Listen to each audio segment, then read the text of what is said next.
The monthly number you need to become a millionaire isn't fixed. It changes dramatically depending on one factor: time.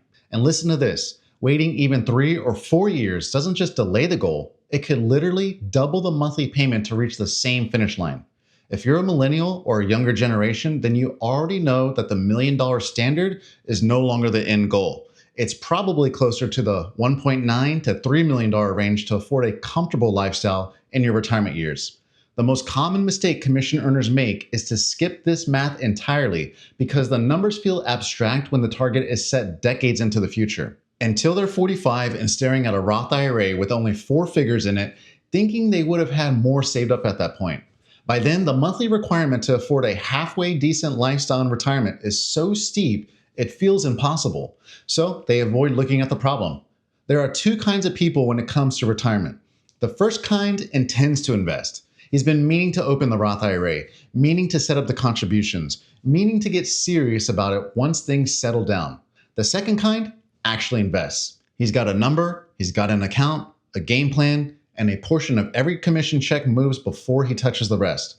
Those two people look identical from the outside, but they're making fundamentally different decisions every single month, and the gap between them compounds in one direction only. Here's what I noticed during my years as a financial advisor before I ever set foot in roofing sales. People who got to age 50 only to finally realize they were behind in retirement weren't behind because they didn't earn enough.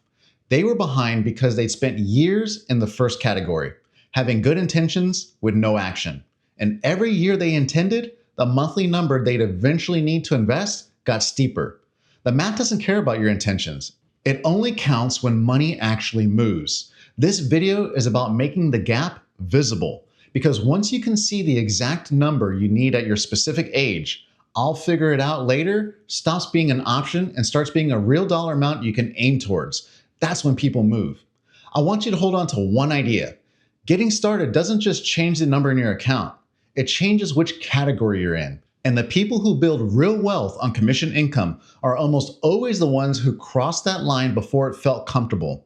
Before we get into the numbers, I want you to follow along on your own.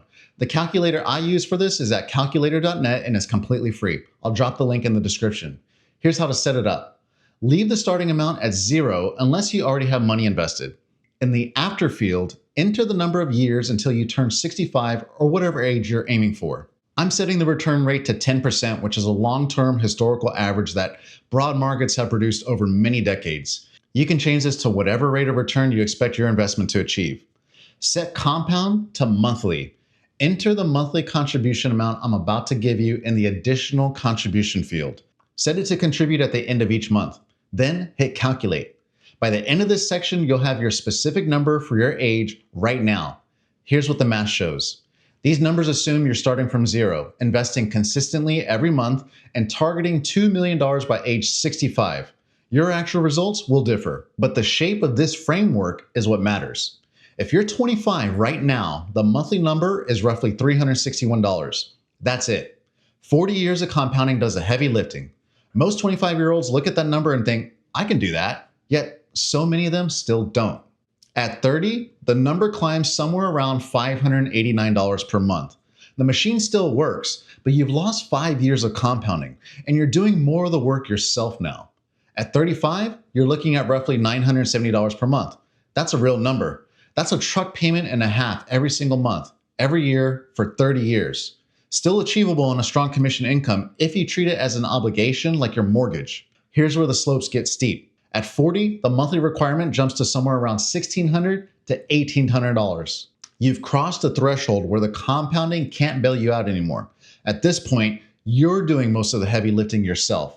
And the gap between 35 and 40 is the one I've watched cost people the most, because those are the years when commission income is often at its highest and lifestyle spending is also at its highest. The money was there, the structure wasn't. At 45, you're looking at $1,622 per month to reach the same $2 million by 65. You heard that right. Starting at 45 instead of 25 costs you roughly 6 to 7 times the monthly investment to reach the same destination. And yes, that is a real cost that climbs into the hundreds of thousands of dollars. The goal didn't change, the timeline did. That's the staircase. Each step up represents years of compounding you can't buy back. The number doesn't just grow in a straight line. It plods along slowly as you save over the years, and then it accelerates. The question to ask yourself isn't whether or not you can afford to invest. At most income levels, you can. The question is whether you have a structure that makes it happen before the rest of the check disappears. If you're watching this and thinking, I should be further along than I am, you're not alone. Here's the pattern. A big check lands, there's a brief moment where the clouds part in the sky and everything feels possible. Then the truck payment clears, followed by the credit card payments, and then the quarterly tax bill shows up. The money that was going to go into your investment account this month gets pushed to next month. Next month, same story, different factors. The intention was real, but the structure wasn't there. This is completely different from a traditional employee situation, which most financial advice is built for. When you earn a salary, the money arrives in predictable amounts on predictable dates. Automating a retirement contribution is as straightforward as the examples we walk through because the inputs are consistent. On commission income, the inputs are lumpy. A $4,000 a month and a $22,000 a month both require the same bills to get paid, but only one of them might feel like there's anything left over. The first mistake is treating retirement investing like a line item in a budget, something that gets funded if there's money left at the end of the month. The second mistake is waiting for income to stabilize before building a money management system. Income on commission doesn't stabilize. That's the nature of the beast. Waiting for stability is waiting for a condition that doesn't come. The system has to work with the volatility, not despite it. And the third mistake is treating every commission check as a single pool of money. When everything lands in one bank account, an $18,000 balance looks like $18,000 available. It isn't. Some of that belongs to the IRS. Some of it's covering bills and household expenses. Some of it's funding the cash reserves to handle the slow month that's coming in February. When you can't see those separate buckets clearly, the whole balance feels spendable, and the investment that was supposed to happen this month gets absorbed by the noise of life. That's not a willpower problem. That's a structural problem, and the structure is fixable. Let's say you're 35 and it's about $1,000 a month to reach $2 million by age 65. The question is how you actually commit to that number on an income that doesn't arrive on a schedule. This is where things fall apart without a structure, because the decision wasn't made in advance. It starts with one question. What percentage of your income do you need to commit in order to reach your goal? At $100,000 in annual gross commission income, $1,000 a month is $12,000 a year. That's 12% of gross. At $150,000, the same $1,000 a month is now only 8% of gross. The percentage changes with the income, but the monthly target stays fixed. This is why you work backwards from the number, not forwards from whatever's left. Here's how it works in practice. Every commission check lands in a holding account first, not your daily spending account, a dedicated bank account that exists only to receive income and distribute it on purpose. Think of it as a sorting room. Nothing gets spent from here.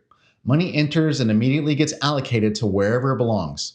The moment the check clears, you move your committed investment percentage to your investment account. Same day, not this weekend, not when you get around to it, same day. If your commitment is 12% and a $10,000 check just landed, then that means $1,200 moves to the investment account before you've made a single spending decision. The allocation happens first. The lifestyle runs on what's left after. Name the account so the purpose is obvious every time you look at them. Your holding account might be called something like commission intake or clearing account. Your investment account might be called Future Freedom Fund or Wealth Builder. The investment account itself can take a few different forms depending on your tax situation or future goals. A Roth IRA is a strong starting point for most people because contributions go in after tax and all growth is tax-free when you draw from it later. If you're 1099 self-employed, a SEP IRA or a solo 401k opens up significantly higher contribution limits, which means a strong production year can move a much larger amount into a tax-advantaged account. A brokerage account has no contribution limits and no early withdrawal penalties, which makes it a great choice for anyone targeting financial independence before the traditional retirement age. What matters right now is that the account is open and the money is moving into it consistently. When I started doing this 5 years ago, I realized that the name matters more than most people think because it creates a psychological barrier against using money for the wrong purpose. You'll think twice before pulling from an account called Future Freedom Fund to cover an impulse buy. When you enroll in the Feast Cash Flow Masterclass, one of the resources you get access to is a curated library of account names built around your income percentages and financial goals, so you never have to guess what to call things or why. The key is that the investment percentage is decided right now, before the next check arrives, not after you see what the month looks like. Commit to 8%, 10%, 12%, or whatever the math requires for your income level and your target.